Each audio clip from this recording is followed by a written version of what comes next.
কালকে ভোট হয়েছে, কি ভোট হয়েছে? রাষ্ট্রপতিকে একজন সংসদ সদস্য ভোট দিবেন, তার স্বাধীন মতো সে ভোট দিতে পারবে। 70 অনুচ্ছেদ পরিবর্তন না হওয়ার কারণে সেই ভোট একজন সংসদ সদস্য দিলে তার সংসদ সদস্য পদ থাকবে না। আমাকে একজন জিজ্ঞেস করেছে কালকে, মানে আমি ভোট দিয়ে যখন আসার পরে, তো সাধারণ মানুষ কিন্তু গুরুত্বপূর্ণ। বলছে ভাই আমরা স্বাধীনভাবে ভোট দিতে কি? আপনারাই তো পারেন না ভোট দিতে, আপনাদেরই তো ভোটের স্বাধীনতা, তাই না? আমাদের ভোটের স্বাধীনতা, এই যে সামনে স্থানীয় নির্বাচন, আমরা স্বাধীনভাবে ভোট কিভাবে দিব? আপনাদের তো দেখাই দিতে হয়েছে, না দিলে আপনাদের পথ থাকবে না। আপনারা আপনাদের ইচ্ছা মতো দিতে পারেন নাই, আপনাদের একটা সিদ্ধান্তের ভিত্তিতে দিতে হয়েছে। এরকম একটা বাংলাদেশের জন্য তো আমরা লড়াই করি নাই। এখন আমাদের প্রশ্ন তোলা হচ্ছে, বিরোধী দল তাহলে 70 অনুচ্ছেদ মেনেই তো তারা এই ভোটে অংশগ্রহণ করেছে। আমরা যদি এই চিন্তা করতাম, তাহলে তো যে ইঞ্জিনিয়ারিং এর মাধ্যমে আপনারা একটা সুন্দর নির্বাচন দেখিয়েছেন, কিন্তু যে ইঞ্জিনিয়ারিং করে আপনারা ফলটাকে নিজেদের পক্ষে নিয়ে গেছেন, ওই দিন থেকেই তো আমাদের আন্দোলনে নেমে যাওয়ার কথা ছিল। আমাদের তো ওই দিন থেকেই মাঠে নেমে যাওয়ার কথা ছিল। এই জন্য আপনারা হয়তো অনেকে মনে করেন, ভাই কেবল একটা রাষ্ট্র বিনির্মাণ হলো, কেবল একটা নির্বাচন হলো, এরপরে এখন আবার লং মার্চে ডাক দিয়ে দিলেন। অবস্থান কর্মসূচি, সচিবালয় ঘেরাও, একটার পর একটা কর্মসূচি আপনাদের দিতে হচ্ছে। কেন আমাদের দিতে হচ্ছে? কেন আমাদেরকে আবার আন্দোলনে থাকতে হচ্ছে? বরং কেউ তো বলেন, আসলে আন্দোলন আমাদের দেরি হয়ে গেছে, আমাদের আন্দোলনের ডাক ওই দিন রাত 10টার পরেই দিয়ে দিতে হইতো।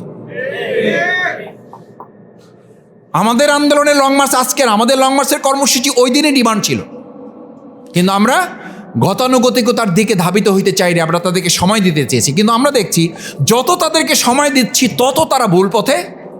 স্বাভাবিকভাবেই দেশের জনগণের বিরোধী দলের জায়গা থেকে বাংলাদেশ জামাত ইসলামী এবং আমাদের সাথে যারা সম্মানিত সংসদ সদস্যবৃন্দ আছেন, 11 দলের সম্মানিত জাতীয় নেতৃবৃন্দ যারা আছেন, তারা চিন্তা করছেন যে সময় দিয়ে তাদেরকে ভুল বুঝানো, তাদেরকে ভুলটা সংশোধন করানোর যে দায়িত্ব আমাদের পালন করা উচিত, সেই দিকে তারা না হেঁটে বরং তারা উল্টো দিকে হাঁটাটাকে আরও প্রতিযোগিতামূলক করছে। এই প্রতিযোগিতামূলক যারা করছেন, আমরা তাদেরকে একটা স্পষ্ট কথা করেছিলাম, ইন্না সলাতি অনুসুকি ও মাহিয়া ও মামাতি লিল্লাহি রাব্বিল আলামিন। আমার সালাত, আমার কোরবানি, আমার জীবন, আমার মৃত্যু সব কিছুই মহান আল্লাহ সুবহানাহু ওয়া তাআলার জন্য। এই চেতনা লালন করে আমরা যারা সংগঠন পরিচালনায় ভূমিকা রাখি, তাদেরকে সাংগঠনিক ভাষায় আমাদের নাম দেওয়া হয়েছে রোকন, মানে হচ্ছে পিলার, খুঁটি। আপনি যে ফ্লোরে বসে আছেন, এই ফ্লোরটা দাঁড়িয়েছে মূলত যে খুঁটি, আপনি এই আন্দোলনের একজন খুঁটি। এই বিল্ডিংয়ের সমস্ত ডেকোরেশন আপনি অস্বীকার করতে পারেন, কোনো অসুবিধা নেই। অস্বীকার মানে এটাকে না হলেও আপনি এখানে বসবাস করতে পারবেন। কিন্তু এই ফ্লোরের বা এই বিল্ডিংয়ের যদি খুঁটিগুলো না থাকে, পিলার না থাকে, ডেকোরেশন যত সুন্দরই হোক, বসবাস করতে পারবেন? এটা থাকার উপযুক্ত হবে না। আপনি পিলার কেন, আপনি খুঁটি কেন? খুঁটি হচ্ছেন এই জন্য, ফিমা আহিব্বা ওয়াকারিহা, আপনার পছন্দ হোক আর না হোক, আপনি সংগঠনের সিদ্ধান্ত, ইসলামের প্রয়োজনে, আন্দোলনের প্রয়োজনে, দেশের প্রয়োজনে, জাতির প্রয়োজনে যা করা দরকার, আপনি তা করতে প্রস্তুত থাকবেন। এবং সেই ওয়াদা, সেই বায়াত আমরা গ্রহণ করেছি। কেন করেছি? বাধ্য হয়ে করেছি তা নয়। ইটস এ জেন্টেলম্যান এগ্রিমেন্ট, ভদ্র জনচিত চুক্তি বলে এটাকে আল্লাহ তাআলার ভাষায়। লাকাদ রাদিয়াল্লাহু আনিল মুমিনিন, সমস্ত মুমিন না, মুমিনদের মধ্যে কিছু সংখ্যক, আনিল মুমিনিন, মুমিনদের থেকে, ইজু বায়ুনাকা, যারা এই বায়াত, এই শপথ গ্রহণ করেছে, তাহতা শাজারা। কেন করেছে তারা? লাকাদ রাদিয়াল্লাহ, এখানে মাদ্রাসায় পড়া অথবা মাদ্রাসায় না পড়েছেন যারা, তারাও এখন আলহামদুলিল্লাহ এগুলো ভালো জানেন। লাম তাকিদ এবং কদ তাকিদ, দুটো শব্দ দিয়ে আল্লাহ তাআলা এটাকে অধিক প্রয়োজনীয় মনে করেছেন। অবশ্যই তারা রাদিয়াল্লাহু আনিল মুমিনিন, আল্লাহর সন্তুষ্টি অর্জনকে তারা টার্গেট করেছে।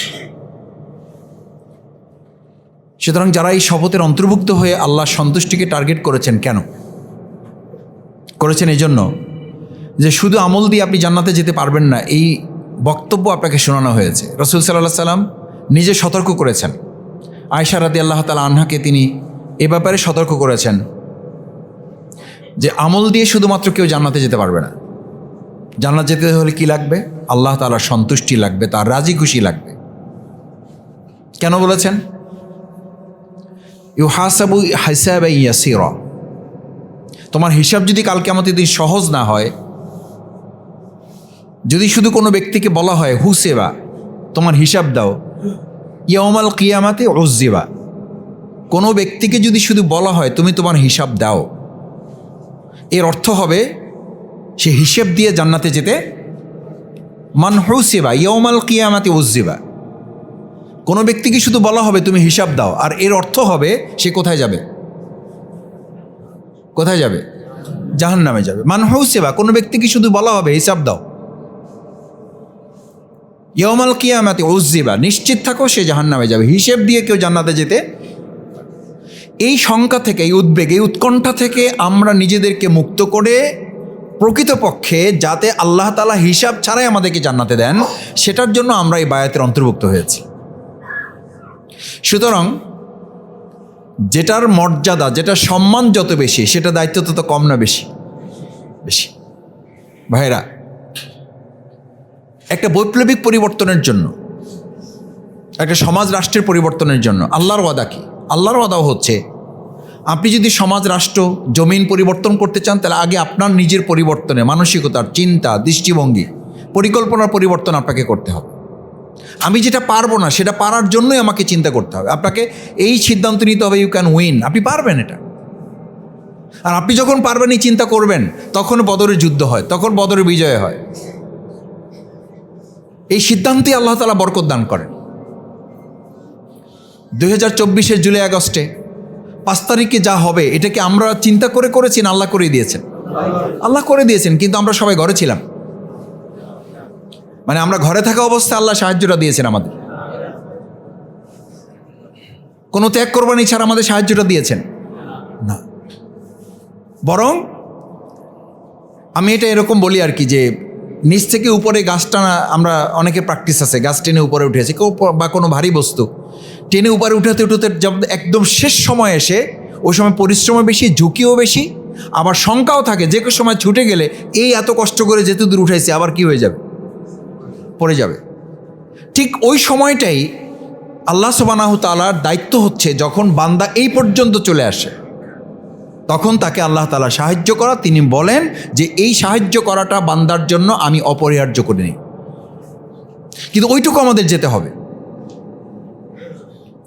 আল্লাহর দিকে কেউ এক বিগত এগিয়ে গেলে আল্লাহ তার দিকে হস্ত পরিমাণে এগিয়ে যান। কেউ তার দিকে হেঁটে গেলে দৌড়ানোর জন্য আল্লাহ তাআলা তার দিকে এগিয়ে আসেন। কেউ তার দিকে এগিয়ে গেলে আল্লাহ তাআলা তাকে এসে রিসিভ করার জন্য প্রতিশ্রুতি দিয়েছেন। কেন? তাহলে কন্ডিশনটা কিন্তু এই নয় যে শুরুটা আল্লাহর থেকে না আপনার থেকে, আপনার থেকে। Condition apply. দেখবেন বড় বড় করে বিলবোর্ড লেখা থাকে, মানে সব ফ্রি, নিচে ছোট করে লেখা থাকে শর্ত প্রযোজ্য। ঠিক আল্লাহ সুবহানাহু ওয়া তাআলা কোরআনে এই আয়াত আছে, উজিবু দাওয়াতে দাঈ ইযা দান। যখন কেউ আল্লাহকে ডাকে, আল্লাহ তার ডাকে সাড়া দেন, কিন্তু কন্ডিশন হলো ফালইস্তাজিবু লি ওয়াল ইউমিনু বি।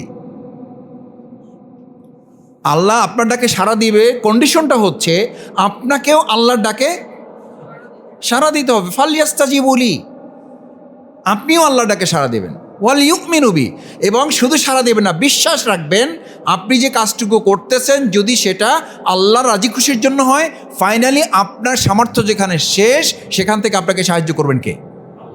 আল্লাহ সুবহানাহু ওয়া তাআলা। সুতরাং ঢাকা সিটি দক্ষিণের আমাদের এই সবুজবাগ মুক্তির জন্য অত্যন্ত তাৎপর্যপূর্ণ আন্দোলন সংগ্রামে আপনাদের ভূমিকা ছিল, ত্যাগ কোরবানির আপনাদের ভূমিকা ছিল, আপনারা লড়াই সংগ্রামে ভূমিকা রেখেছেন। আজকে একটা নতুন প্রেক্ষাপটে বাংলাদেশ আমাদের সামনে। আমরা আশা করেছিলাম আমাদের এই প্রিয় বাংলাদেশে আর কোনো চাঁদাবাজি হবে না। আমরা আশা করেছিলাম এই বাংলাদেশে আর কোনো দলীয়করণ হবে না। আমরা আশা করেছিলাম এই বাংলাদেশে আর কোনো মানুষ নির্যাতিত হবে না। কিন্তু যে আশায় এই নতুন বাংলাদেশ বিনির্মাণের দিকে এগুচ্ছিল, সেই আশা পূর্ণ হয়নি। সেই জুলাই সনদ বাস্তবায়ন হয়নি, সেই গণভোটের রায় বাস্তবায়ন হয়নি। কেন হয়নি? তারা জানেন যে এই গণভোট এবং এই জুলাই সনদ বাস্তবায়ন করলে দলীয়করণের দিকে বাংলাদেশকে তারা এগুতে পারবেন না।